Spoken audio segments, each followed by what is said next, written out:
জাতীয় ঐক্যের লক্ষ্যে রাষ্ট্রের অংশীজনদের নিয়ে ফোরাম ফর বাংলাদেশ স্টাডিজ আয়োজিত 2 দিনের জাতীয় সংলাপের প্রথম দিন। সংলাপে ভার্চুয়াল বক্তব্যে গণঅভ্যুত্থানের শহীদ ও আহতদের অবদান তুলে ধরেন প্রধান উপদেষ্টা ডক্টর মোহাম্মদ ইউনূস। ন্যায়ভিত্তিক সমাজ নির্মাণ ছাড়া জুলাইয়ের আত্মত্যাগ অর্থবহ হতে পারে না বলেও মনে করেন তিনি। ফেসিবাদ বাংলাদেশকে আদর্শভিত্তিক সকল রকমের লক্ষ্য থেকে বিচ্যুত করে গভীর অন্ধকারের দিকে আমাদেরকে নিয়ে গিয়েছিল। গণঅভ্যুত্থানের মাধ্যমে আমরা বাংলাদেশের রূপান্তর পর্বে প্রবেশ করার অধিকার অর্জন করেছি।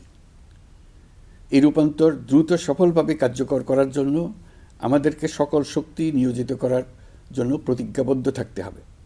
পেছনে ফেরার কোনো সুযোগ আমাদের নেই। আমাদের এই কাঙ্ক্ষিত রূপান্তরের লক্ষ্য হবে সকল ধরনের বৈষম্য অবসানের রাজনৈতিক আয়োজন নিশ্চিত করা। গণঅভ্যুত্থানের বিরুদ্ধ শক্তি ঐক্য বিনষ্ট করার চেষ্টা করলেও এ সময়ে রাজনৈতিক ঐক্য আরও শক্তিশালী হয়েছে বলে জানান ডক্টর ইউনূস। বাকহীন বাংলাদেশ জোরালো কণ্ঠে আবার কথা বলার শক্তি ফিরে পেয়েছে। এই দৃঢ়কণ্ঠ আবার ঐক্য গঠনে সোচ্চার হয়েছে।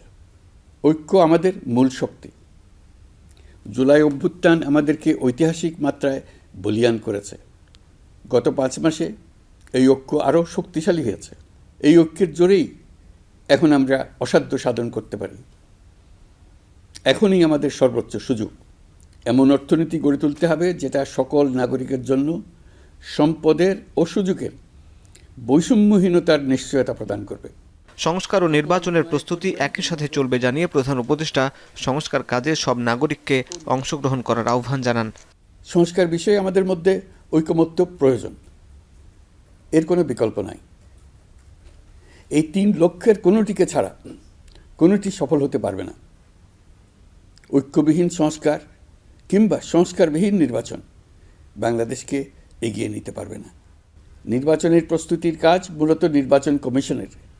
নাগরিকদের নির্বাচনের তারিখ না পাওয়া পর্যন্ত এই প্রক্রিয়ায় সময় দিতে হয় না।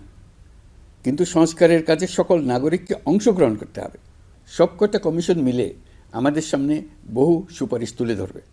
আমরা এখন এমন পর্যায়ে পৌঁছেছি যে যাই মতামত হোক না কেন, আমরা দ্রুত একটা ঐকমত্য প্রতিষ্ঠিত করে সংস্কারের কাজগুলো করে ফেলতে চাই। নির্বাচনের পথে যেন এগিয়ে যেতে পারি। জুলাই বিপ্লবে ছাত্র জনতার হত্যাকারীদের অবশ্যই বিচারের মুখোমুখি করতে হবে বলেও দৃঢ় অঙ্গীকার ব্যক্ত করেন অন্তর্বর্তী সরকার প্রধান। সংস্কারের কাজে নিজেদেরকে হাসিব বিল্লাহ, এখন, ঢাকা। সংস্কারের কাজটা নাগরিকদের জন্য শিয়া বাটার ও ভিটামিন ই সমৃদ্ধ lily glam beauty soap. Lily, always beautiful.